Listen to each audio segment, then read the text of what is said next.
Les ondes de Limo. Osez la curiosité pour votre bien. Anne-Sandrine Di Girolamo.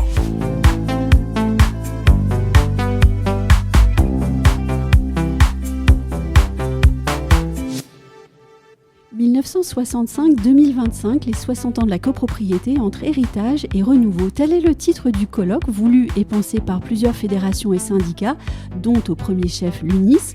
Car oui, la loi du 10 juillet 1965 fêtera bientôt ses 60 ans, et c'est beau pour un texte juridique que de traverser ainsi les années et d'accompagner la société française.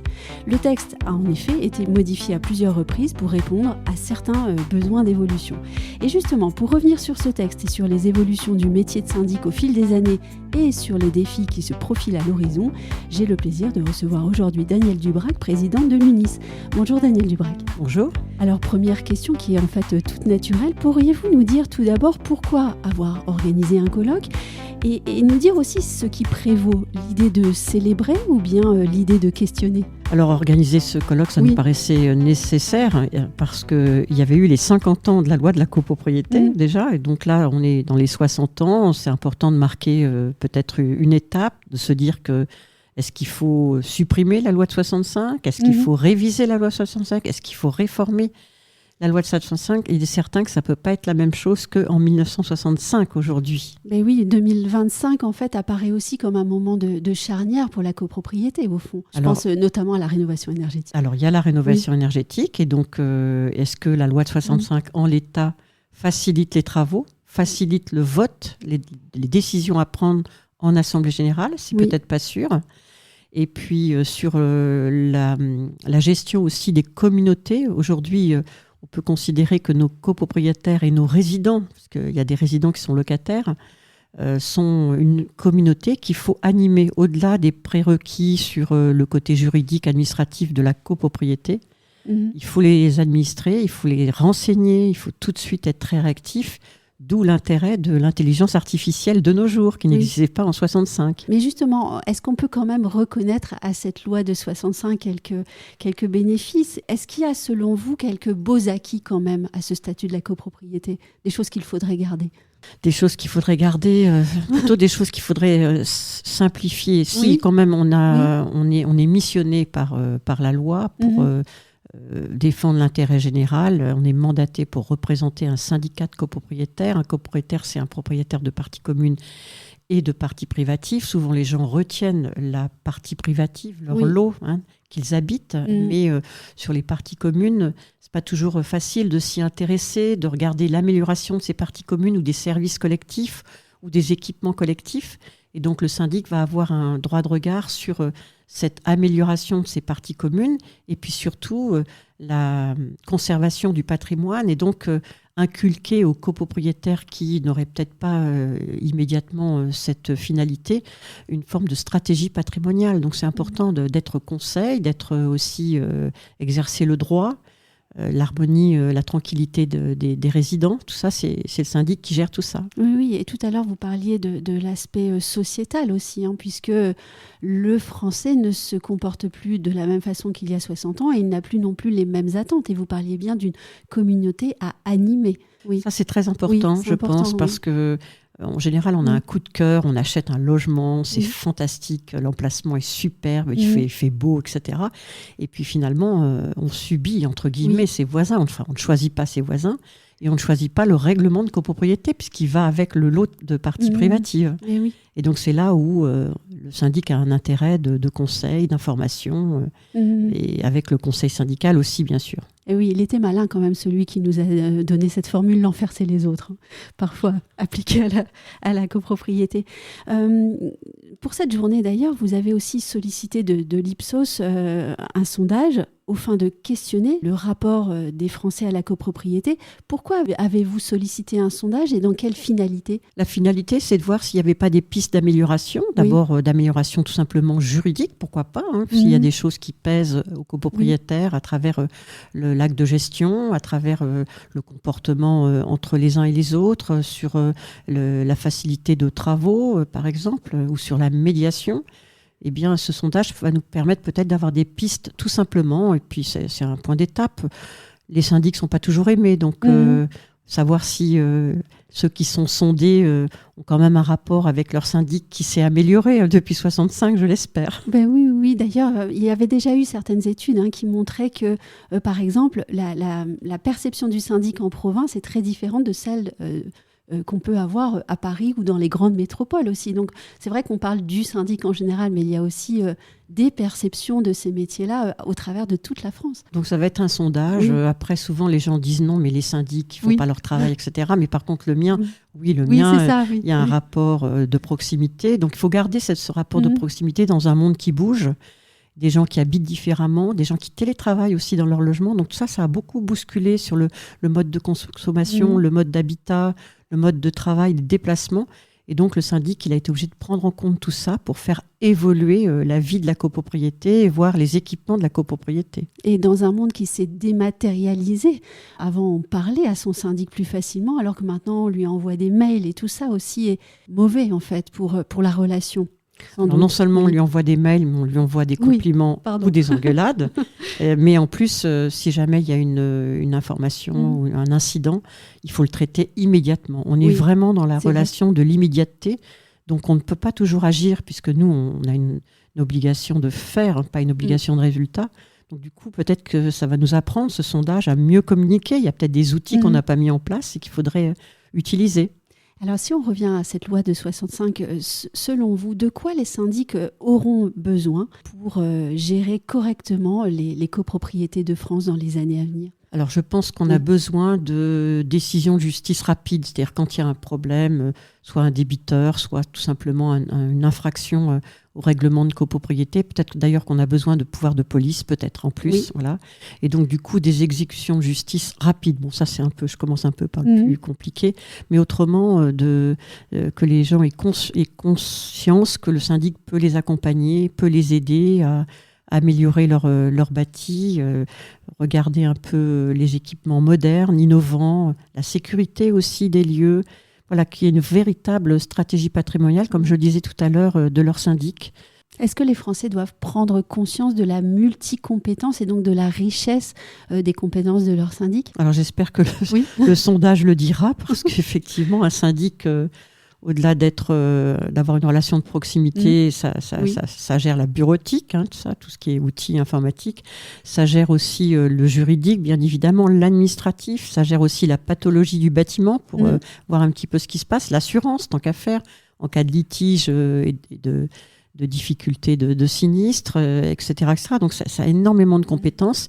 Je pense sincèrement qu'il y a une méconnaissance du rôle du syndic. Dans les questions posées, d'ailleurs, on a demander à cocher est-ce que le syndic fait ceci ou cela, on va bien voir. Peut-être qu'on va nous donner des réponses de missions que nous n'avons pas.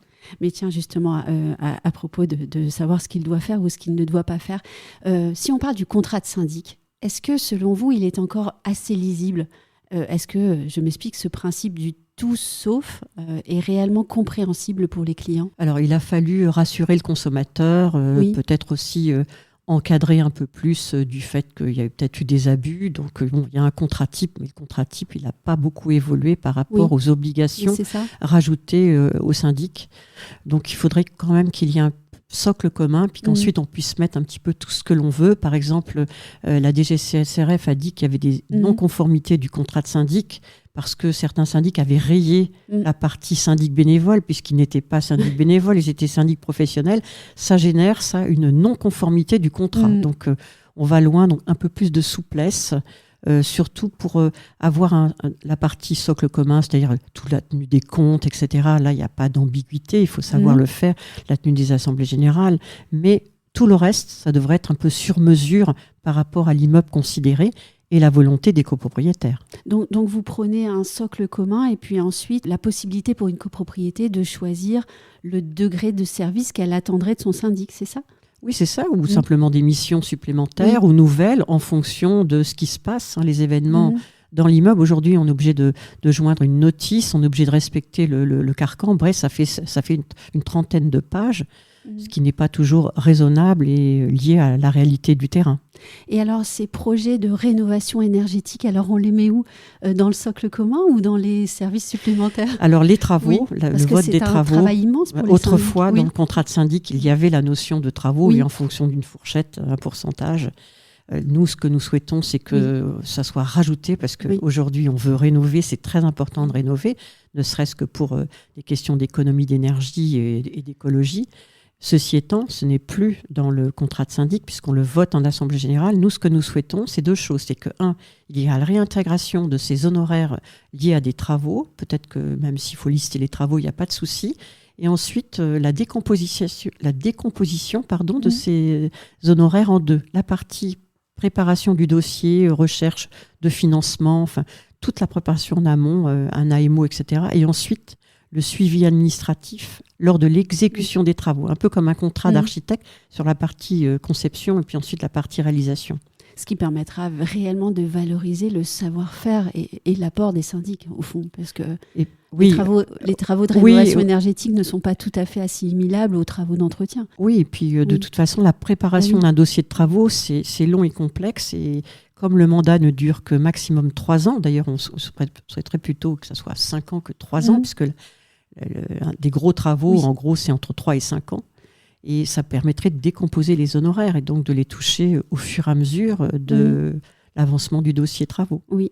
Alors j'ai une question un tout petit peu plus espiègle, puisqu'il y a quelques jours, l'ARC a publié un article sur son site réclamant une évolution de la loi 65, donc ça tombait bien pour cette interview. Et l'ARC demande plus de place à la copropriété et moins de place au syndic professionnel. On n'est pas très étonné. Et il demande entre autres à ce qu'on remette le syndic à sa place de mandataire sans lui donner la possibilité d'assurer d'autres activités. Qu'est-ce que vous en pensez ? Bon, je pense que si c'est utile aux copropriétaires que le syndic ait d'autres activités, si c'est utile pour la bonne conservation de son patrimoine et de son bien, je ne vois pas pourquoi, s'il y a une expertise associée, je ne vois pas pourquoi le copropriétaire n'en profiterait pas. Oui. Et de façon générale, sur la loi de 65, si j'ai bien compris votre propos, c'est de dire qu'il faut absolument la simplifier. Il faut simplifier. Je pense qu'il faut simplifier sur les contentieux. Il faut que ça soit plus rapide. En plus, on est une profession réglementée, donc quand les comptes sont approuvés, etc., il faudrait faciliter qu'il y ait un peu moins de procédures. Il faudrait qu'il y ait moins de procédures judiciaires, donc déjudiciariser cette partie qui est très longue, et puis faciliter les travaux, faciliter le vote, peut-être modifier encore les règles de majorité. Il me semble que c'est important. Et puis, il faut que les règlements de copropriété, ça c'est plutôt pour les immeubles neufs, soient quand même des règlements qui soient réellement adaptés à la construction. Oui. Faut-il aussi faciliter l'accès à la profession dans un moment où les cabinets ont du mal à recruter alors qu'ils vont être amenés à remplir de plus en plus de missions ? Là, vous avez le BTS qui est quand même un minimum, un socle commun, ou des CQP associés. Bon, il faut faciliter la profession parce que c'est un métier magique, noble, difficile, ingrat, mais qui ouvre tellement de possibilités à la fois de progression et à la fois sur les sujets. On peut se spécialiser dans le juridique, on peut se spécialiser dans l'assurance, on peut toujours trouver sa finalité dans un cabinet de gestion. Oui, vous parliez tout à l'heure de ce métier difficile. Moi, j'ai une question un peu plus personnelle pour terminer l'entretien. Quel est votre plus beau souvenir de votre carrière de syndic ? Mon plus beau souvenir, j'en ai 2. Oui. Avoir installé un ascenseur dans une copropriété où malheureusement c'était un collectif d'ascenseurs, donc ceux qui avaient payé, il y avait des clés de répartition, ceux qui avaient payé, ils avaient une clé pour monter et descendre, et puis les autres, ils montaient les escaliers. Non. Et après, donc c'était très dur au départ, les relations entre les copropriétaires étaient épouvantables, et après ça s'est amélioré, et donc il y a eu une participation au club des constructeurs, ça s'appelait comme ça. Et puis ensuite, une copropriété à Pierrefitte pour laquelle on avait fait un ravalement avec des communautés très difficiles qui étaient un peu misogynes parce que c'était lié à leur communauté, et avoir réussi tout en jetant mon dossier à la figure du conseil syndical en leur disant maintenant vous vous débrouillez. Et en fait, tout ça, ils étaient revenus à la raison et ils avaient fait leurs travaux et ils avaient pu avoir un ascenseur qu'ils n'avaient pas vu fonctionner depuis longtemps, et surtout un ravalement aussi. Il faut avoir de la poigne quand on est syndic et femme ? Il faut avoir de la poigne, mais c'est surtout, il faut avoir un fil conducteur. Vous savez, souvent en assemblée générale, on se dit l'intérêt de l'immeuble, l'intérêt général, c'est ça. Donc il faut absolument, quel que soit le chemin à parcourir, il faut aller vers cet intérêt général. C'est pas toujours facile, mais c'est sûr qu'on peut peut-être devenir aigri, mais c'est tellement intéressant comme métier. Et est-ce que la copropriété, finalement, est une excellente école pour devenir président d'un syndicat ? Peut-être, Oui. Peut-être, oui. Ça, c'est possible, oui, parce qu'il faut industrialiser la relation individuelle. Oui. Merci beaucoup Daniel Duvrac d'être passé pour cet échange très libre sur la copropriété dans le prolongement du magnifique colloque sur les 60 ans de la copropriété. Et puis je rappelle ici aussi que d'autres interviews sur le sujet sont disponibles aussi sur les ondes de Limo. Et je vous remercie de votre fidélité. Je vous dis à très bientôt. Merci. Retrouvez les ondes de Limo sur ondedelimo.com, les réseaux sociaux et la newsletter.